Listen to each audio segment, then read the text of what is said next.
ألم تر أنا أرسلنا الشياطين على الكافرين تؤزهم أزا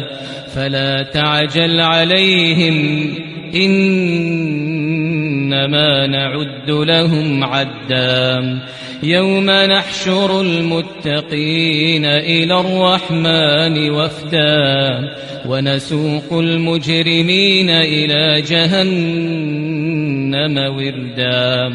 لا يملكون الشفاعة إلا من اتخذ عند الرحمن عهدا وقالوا اتخذ الرحمن ولدا لقد جئتم شيئا إدا